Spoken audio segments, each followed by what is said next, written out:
कन्हैया ने गोपियों को आश्वासन दिलवाया कि मैं परसों लौटाऊंगा। गोपियां शांत हो गई। भगवान रथ पर सवार होकर के चल करके मथुरा में पहुंचे। रात हो गई थी तो रात तो मामा कंस के फूल बाग में बिता ली। महाराज सवेरा हुआ, भगवान मामा कंस की नगरी देखने के लिए चले। जब नगरी देखने के लिए चले, ग्वाल वालों को साथ लिया, चलते जा रहे। रास्ते में कंस का धोबी मिला। ग्वाल वालों ने कहा, कन्हैया धनुष यज्ञ में जा रहे हो, बड़े बड़े राजा महाराजा हैं, ऐसा करो धोबी से वस्त्र मांग ले, वो अच्छे पहन ले, तब चले आएंगे। भगवान ने जवाब दिया, ठीक है। भगवान ने आवाज लगाई, ए धोबी इधर आओ मेरे पास।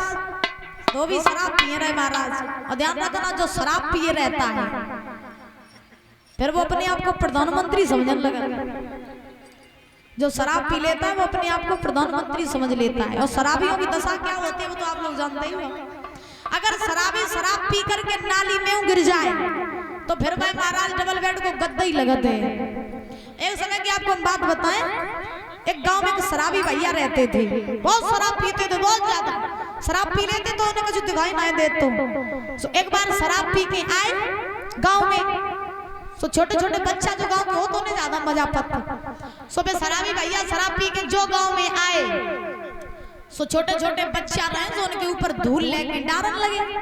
और जब उनके ऊपर धूल डालने लगे परीक्षित महाराज, तो शराबी भैया सोचने लगे, देखो ना हम कितने बड़े आदमी हैं, मेरे तो सम्मान बच्चों फूल डाल के करते। अब उन्हें समझ में ही नहीं आ रही कि धूल डाली जा रही है, फूल डाले जा रहे। अब वे शराबी भैया आगे बढ़ के नाली में जाके गिर पड़े। और जो नाली में जाके गिरे, बड़े आनंद से गिर रहे महाराज, बड़ी बड़ी बातें कर रहे, गिरे नाली में, बातें बड़ी। अब जो नाली में गिरे, एक कुतिया आई तो उनके पास में आए के भाई नाली में हिलोरन लगी। और जब नाली में कुतिया हिलोरन लगी तो शराबी भैया नहीं जाने की चुप है, तो शराबी भैया ने क्या करो, क्या कुतिया की पीठ पे हाथ फेरन लगे। और कुतिया की पीठ पे हाथ फेरत वही पूछ तक हाथ ले आए। और जो पूछ तक हाथ ले आए सो शराबी भैया बोले, पप्पू की मम्मी जब बताओ पहले तुम दुद्धा छुट्टियां करती थी, आज तुम एक ही करे। अब उन्हें महाराज जय नहीं पता कि जब पप्पू की मम्मी है, तो इसीलिए कहा जाता है कि शराब पी लेते लोग, फिर उन्हें पता नहीं रहा था कि क्या कर रहे हो, कौन जा रहे। तो अब धोबी जो है शराब पी रहे, शराब। भगवान ने आवाज लगाई, भैया धोबी है ना। धोबी पास में आए, कौन? भगवान बोले, कृष्ण। कहां से आए? वृंदावन से। तुम बेई कन्हैया उधर बरवन में गांव चुराई जन लूट के माखन खाओ। भगवान बोले, है तो सोई। भगवान ने जवाब दिया, है तो हम सोई। तो धोबी ने कहने लगा, हमसे क्या काम है? भगवान बोले, हमें वस्त्र दे दो। धोबी बोला, हम तुम्हें वस्त्र दे दे, तुम वृंदावन के ग्वाले और कौन राजा महाराजाओं के वस्त्र, तुम ये वस्त्र पहनोगे, शकल देखी अपनी। भगवान बोले, कहीं हमारी शकल में कौन सी खराबी है, वस्त्र दे दो। धोबी ने जवाब दिया, नहीं देंगे। भगवान तो सीधी तरीके से बोल रहे, लेकिन धोबी अब शब्द कहने लगा। जब धोबी अब शब्द कहने लगा, उसी समय महाराज भगवान को थोड़ा क्रोध आ गया। तो भगवान को जब क्रोध आया, जब महाराज आज धोबी अब शब्द कहने लगा तो भगवान को क्रोध आया। भगवान ने जवाब दिया, धोबी मैं तुझसे सीधी तरीके से बात कर रहा हूं और तू उल्टा सीधा बोल रहा है। तो भगवान ने अपनी 2 उंगलियों से धोबी के तमाचा मारा, और जो तमाचा मारा सोई धोबी के प्राण पखेरु उड़ गए। ये वही धोबी था जिसके कारण त्रेता युग में मां सीता का वनवास हुआ था। तब राम जी मर्यादा में थे, तब राम जी ने सिर्फ धोबी से कुछ नहीं कहा था, लेकिन धोबी से कहा था कि जब मैं द्वापर में आऊंगा तब मैं तुझको देख लूंगा। तो भगवान ने जब तमाचा मारा, सोई धोबी के प्राण पखेरु उड़ गए। ग्वाल वालों ने वस्त्र पहने, उल्टे सीधे चलने लगे। महाराज कंस का दर्जी मिला, दर्जी से वस्त्रों की फिटिंग करवाई और आगे बढ़े। क्या देखा भगवान ने, 3 जगह से टेढ़ी कुबड़ी नाम एक कुबजा हाथ में चंदन का कटोरा लेकर के चली आ रही। भगवान ने आवाज लगाई, ए सुंदरी, ए मृगनेनी, ए पितवेनी, जरा इधर आओ। इतनी कुरूप रहे, कोई जाके उसके रूप को देख कर अब भगवान कह रहे हैं कि मृगनेनी पितवेनी दरा। कवजा पास में पहुंची, बोले प्रभु आप कौन हो? पहले दामा ने कही कन्हैया हमें लगा तेरी बुद्धि सोचो खराब है। बोले क्यों? दामा कहने लगा जब कवजा के जब रूप को देख के जब छुए चना नहीं चबे जाए और तुझे से मृगनेनी पितवेनी सुंदरी जन का कह रहा है तो कवजा तो तू सुंदरी कह रहा है। अब दामा तो महाराज कह रहा है भगवान ने दामा की बात पे गौर नहीं करो। कहे अबे काय को मार रहे हो? ज्यादा जल्दी है क्या? हैं?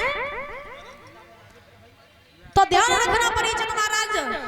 आज भगवान कन्हैया ने कवजा को बुलाया, जवाब दिया क्या है तुम्हारे हाथ में? बोले चंदन। किसके लगाने जा रहे हैं? बोले कंसराज के। भगवान बोले नहीं पहले मेरे लगाए दो। सो कवजा ने चंदन लगाने के लिए हाथ बढ़ाया। जैसे ही हाथ बढ़ाया तो कवजा 3 जगह से टेढ़ी भगवान के मस्तक तक पहुंच नहीं पाई। भगवान ने एक हाथ उसकी थोड़ी से रखा और एक पैर उसके पैर पर रखा, जोर से झटका दिया, सोई कवजा सुंदर बन गई महाराज। बोलिए गोविंद भगवान की। कवजा सीधी और सुंदर बन गई और जब कवजा सुंदर सीधी बनी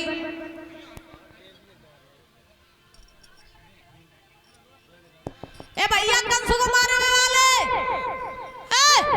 रुक जाओ, मेरा मारो। जब मारी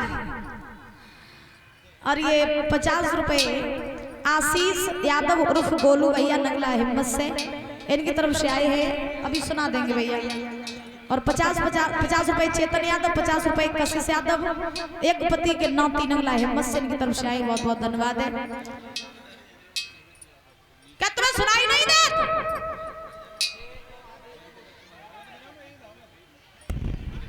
हद है, हम तो हार चुके हैं गांव से। मान लेंगे मान ले जिस सब परिवार हमारा ध्यान रखना।